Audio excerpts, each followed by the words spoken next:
Welcome, everybody, to Navigating Change, the podcast from Tybal Inc. on rashpixel.fm. My name is Pete Wright, and I am here with Howard Tybal. Pete, it's so good again to spend some time with you. We Always. don't do this enough. No, that is the truth. Actually, we do it a ton. We probably do it more than enough.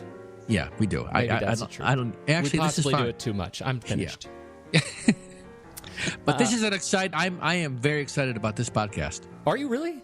Oh, supremely. I've been waiting for a long time to get Sue on the show with me, but I'll let you introduce her. Well, I can't wait to hear your enthusiasm. Your cup runneth over the course of the next 20 minutes. On September 28th, the NACUBO 2015 Planning and Budgeting Forum kicks off in Austin, Texas, and you, Howard Tybal, will be there, joining Sue Menditto, NACUBO's Director of Accounting Policy, in this presentation on leadership and change and getting the organization you want. And we are thrilled to have Sue Menditto join us for our conversation today. Sue, welcome, first-timer, to Navigating Change. Thank you. I'm excited to be here. A little nervous, but excited. You can't tell. You can't even tell. No, she hides that so well. Regular George Clooney. Sue, get us started here, will you? The Planning and Budget Forum, this is it's something that's been going on for it's a regular staple for NACUBO, but it's not a show an event that we have talked about on this show before. So could you give us a bit of a background on the Planning and Budget Forum? What is it? Who's it for? And then we'll dig into a conversation about what you and Howard will specifically be talking about. Sure, I'd love to. Well, I believe this is our fourth Planning and Budgeting Forum. So a few years ago, we decided that this area is so important that we wanted to elevate it to a conference. Before it became a conference, we would do various workshops and try to teach technical planning and budgeting skills, and it always sort of fell flat because planning and budgeting just isn't about adding up numbers and moving the numbers around on a spreadsheet.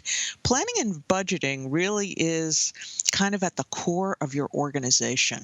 You know, what's your vision? How are you going to get there financially? All right. So we decided to have this conference-style program, again, 4 years ago, and it's going really well. We have about 350 business officers that will be in Austin. And when I say business officers, I mean all types. We've got chief financial officers. We've got budget directors, some institutional researchers.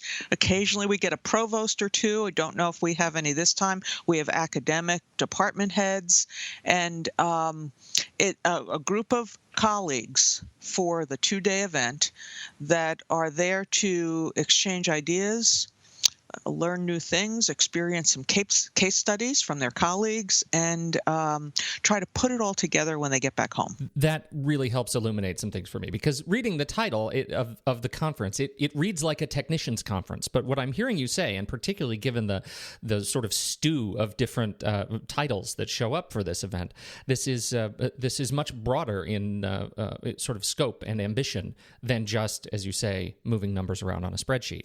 I think so. I mean, you're going to get a lot of our attendees are very, very good at moving numbers around on a spreadsheet, or they wouldn't be vice presidents of finance or AVPs or budget directors. But this is something more.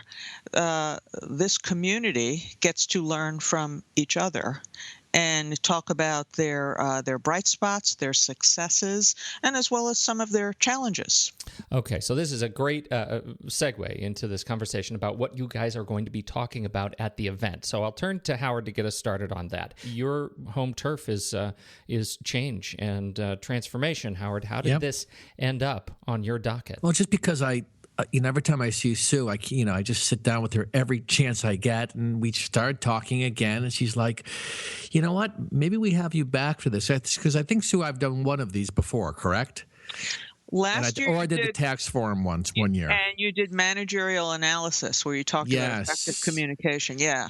So here's what's interesting, and here's how Sue prompted me for this, which I think is really relevant, which is the idea behind it. Because if you look at the website, as you noticed, this year's topics address financial reserves, benchmarking, performance, capital planning, all the foundational work that makes up a planning process at a college or university. At the same time, one of the things that Sue said to me when I saw her at a conference over the summertime is that's not the skills that really are going to produce the change needed to bring in a different level of thinking around the work. And it's not just the chief financial officer's responsibility. It's not the it is everybody doing the work has a role to play in this. And I think that what NACUBO's done brilliantly in this way is they have said, we need to dig in more deeply to those who are closer to the work. You know, if you think about a chief business officer, they are spending, if they're doing their job well, they are delegating much of the work to the people who are in the trenches actually dealing with the budget cycles. But at the same time, the skills around doing financial analysis or accounting is the foundation. Like, that's the given.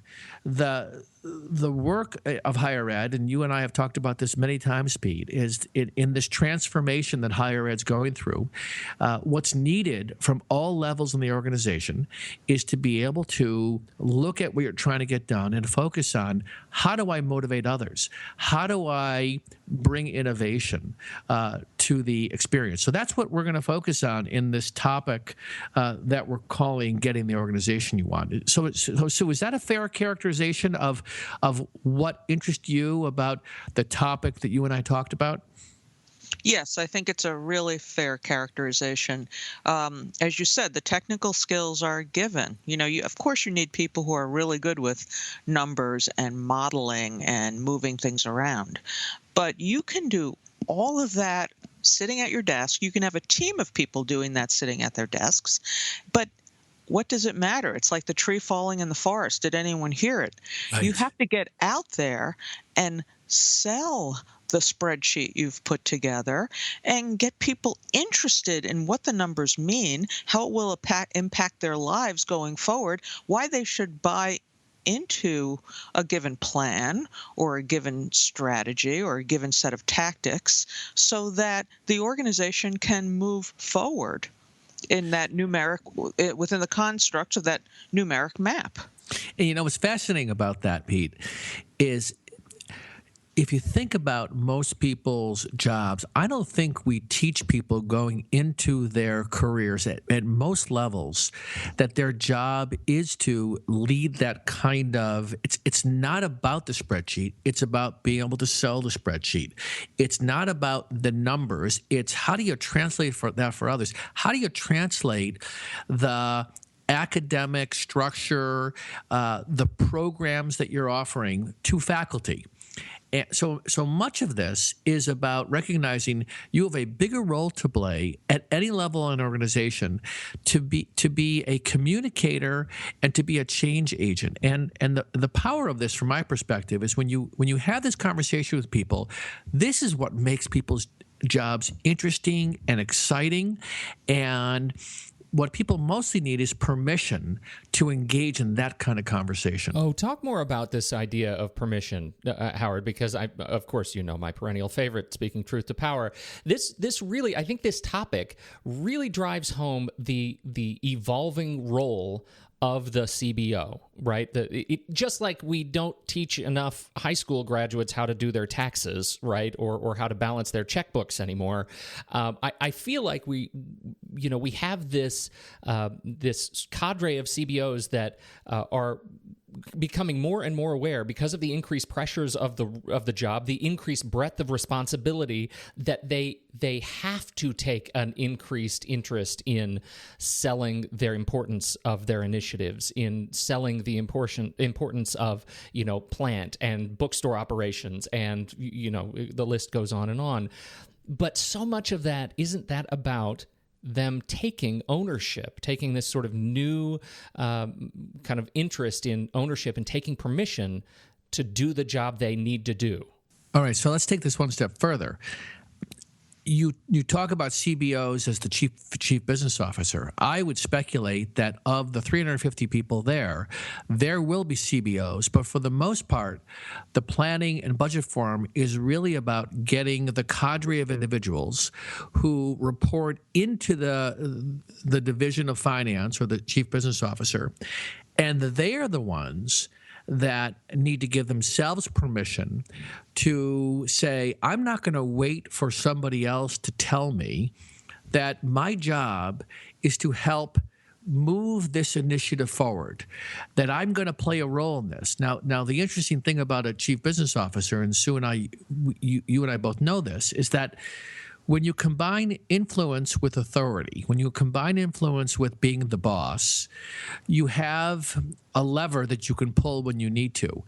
But really, the permission piece for me is reminding people that if you don't take the step, if you're waiting for somebody to tell you, your job is to take this analysis that you've done and go out and enroll the faculty to understand. If you're waiting for them to give you that permission, then you are likely going to wait a long time. And it's not that business officers don't know to give it the permission. It's a matter that our focus, we are so busy in our own areas that the people who are excelling in their jobs, and I'll be talking about this, the people who excel in their roles are people that understand that they don't wait for others to say you have permission, that they give themselves permission. What do you think of that, Sue? I think that's very, very relevant. Permission, gosh, it's a loaded word. So everyone from, I guess, top to bottom has to embrace the fact that you're working in a complex web, all right? And even if your job is to foot and cross-foot columns, you're a staff person, right? Yep. You have to be able to talk about the importance, what it means, what the result of your footing and cross-footing means, and how it touches a colleague's world, okay? So you have to feel empowered to do that, even if you're a staff person. Exactly. That way of thinking, it seems to me, keeps you from being closed off and working in your this word is overused. It's almost cliche, working in your own little silo, So you embrace the notion that you can explain what these footed and cross-footed totals mean and how it affects someone else in another area, in another department. Absolutely. And, what comes to mind as you were just describing that is that, and I understand this behavior. I sometimes bump up against this, but sometimes we end up being too careful. And in being too careful or waiting for someone to say, here's what I need you to do, because, I think people have a natural tendency to not want to overstep their bounds. But my feeling is strongly that we have to take some risk and push on that boundary of what we think that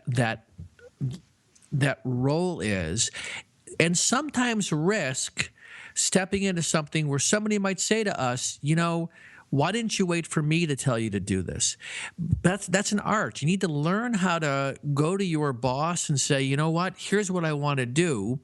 Do I have your permission? Versus, I'm giving you an update that I did this, and your boss likely, I think 9 times out of 10, will say, you know what, thank you for taking initiative. So initiative is at the heart of that conversation, and it's not initiative about doing a better job with the numbers. It's initiative in terms of getting out there, as you're talking about. There's a perception of finance in the broader higher education environment that these are people that sit behind closed doors, and then their job is just to make sure the numbers are good and the numbers are solid, but there is a disconnect, especially on the academic side, between what the administrators are doing, and there's a perception that the administrative side doesn't care about what they really think. Now, this is not true across the board, but when I do my talks around the country, I can tell you more often than not, when I say to administrators, you need to make more of an effort to get out there and go onto faculty turf and meet with them. When I say to faculty,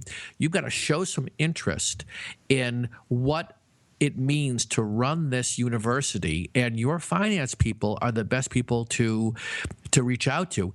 People resonate with that message.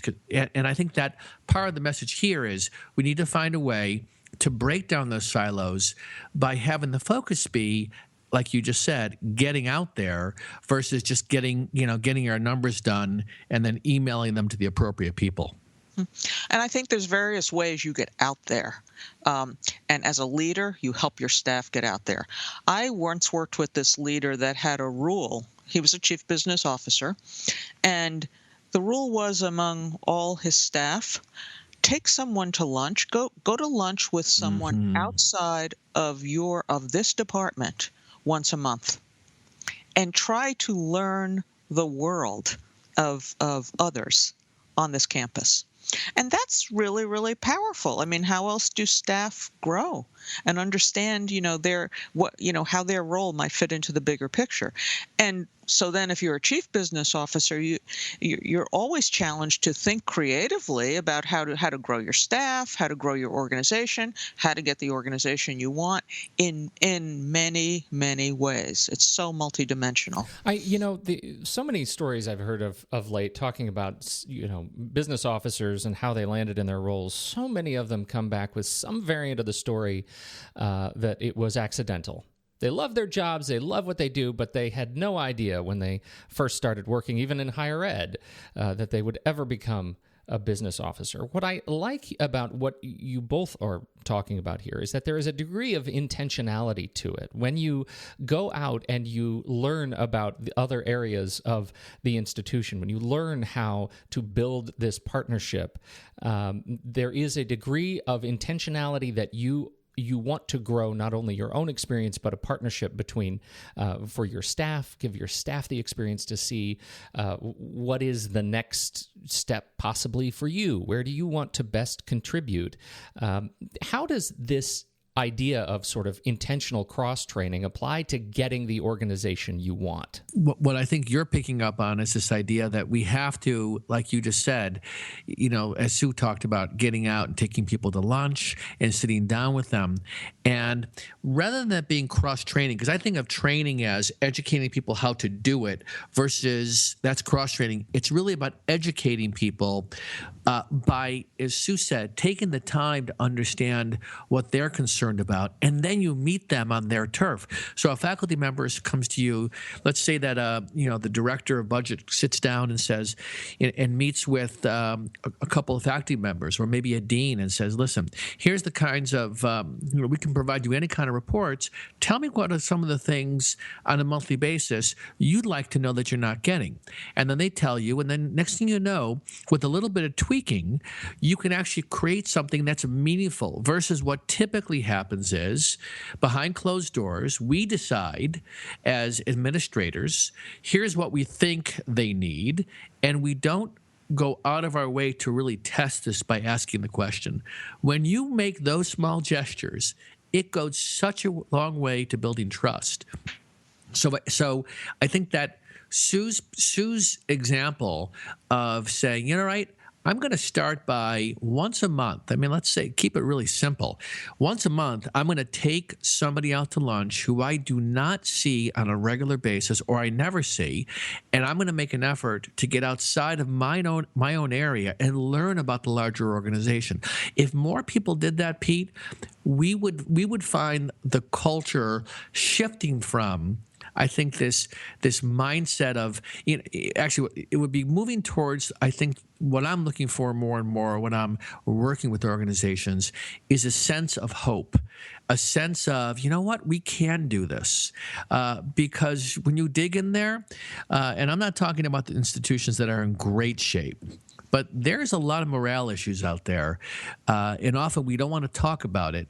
And morale has a lot to do with our willingness to feel like we're not alone. When we feel like we have others that are in it with us, that can shift our sense of and move to a more positive morale that we're in this together. It's hard, but we can do it together. Yeah, I think that gets to my point, Howard. And I was looking, thinking more along the lines of, growing your your team and growing your department by giving them that sort of visibility and that encouragement to reach out beyond the walls of finance, and I think that's a really important kind of facility to engage your team in something that they also can take permission. And Sue, I think that what NACUBO offers, and there's so much that it offers between programs and services and webcasts and actual data, the work that you live in terms of there's so much good publications that it produces, but I think ultimately the power of what NACUBO does is it finds a way to bring like-minded individuals or people across the different institutions together, like you said at the beginning, to share best practices or ideas for doing things differently. And that what's amazing to me is that there was a time not too long ago where we were surprised that people were coming to conferences in increasing numbers, especially after 2008. And I think what we discovered, and tell me if you agree with this, what we discovered is that even in difficult times, people felt even more of a desire to want to come together and learn from each other. So now we're in a relatively good place, I think, at least in our economy and the perception of where we are. And you got 350 people coming to this. So it's clearly a testament that there is a strong desire. What do you, when you think about this the ability to draw 350 people to a conference like this, what do you see is going on that makes such a strong showing like that? Well, I think people are highly motivated. I think I said earlier, planning and budgeting, or planning and resource allocation are sort of at the core of what the business office needs to worry about, think about, succeed at. And so people want to learn, and they want to learn from others. They want to meet others who are similarly situated. And I have to say, we're at a wait list. Sometimes we underestimate. We think, we can fit 400 or 425 people. This isn't our annual meeting, our annual showcase. This is planning and budgeting. And then all of a sudden we have a wait list. And then so we learn something at this conference, and we try to make next year's conference a little bigger. The other thing that's really exciting that happens is by attending this conference, or the one last year, the year before that, you see some really good presentations. You go back to your own campus and you say, what are we doing that's exciting? I want our school to be on that stage next year and present. Nice. Well, I got to tell you, I am so thrilled that you invited me to be part of this, mostly so I could spend more time with you.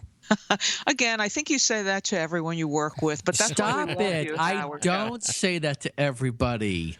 That's a myth. Well, I'm really excited that you're going to be kicking us off. I think you will set the right tone for this exciting conference. There will be something for everyone, and there will be enough technical to make people happy, but it's how you accomplish the technical that's going to be really invaluable, invaluable learning experience.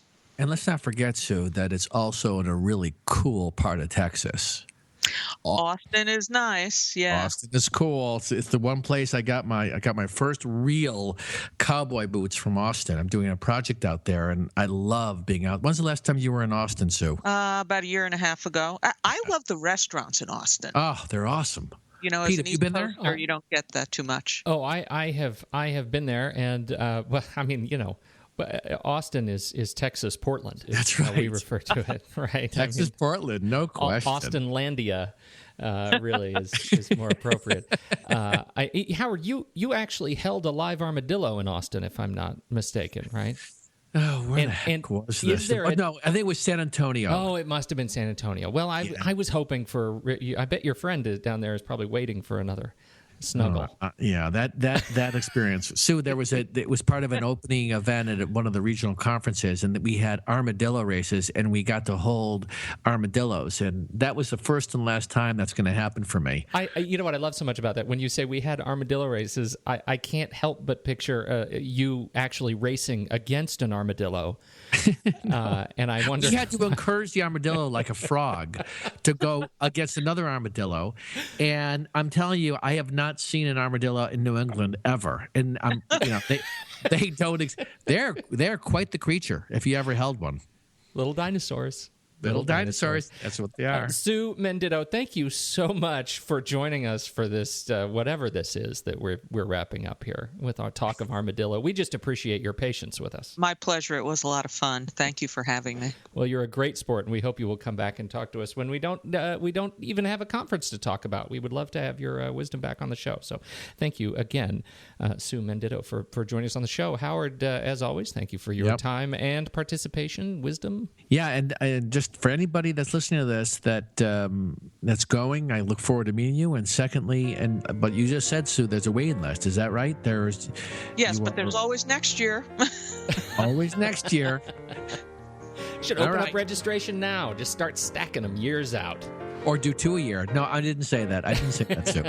You don't need 2 a year. We'll take that under advisement. You never know. There you go. September 28th, 29th is just a couple of weeks from now. 2015 Planning and Budgeting Forum at the Hyatt Regency Austin. Head over to NACUBO.org. Go into the little events area and you'll find it. If you want to get some more information, thank you again. On behalf of Sue Menditto and Howard Teibel, I'm Pete Wright, and we'll catch you next week on Navigating Change, the podcast from Teibel Inc.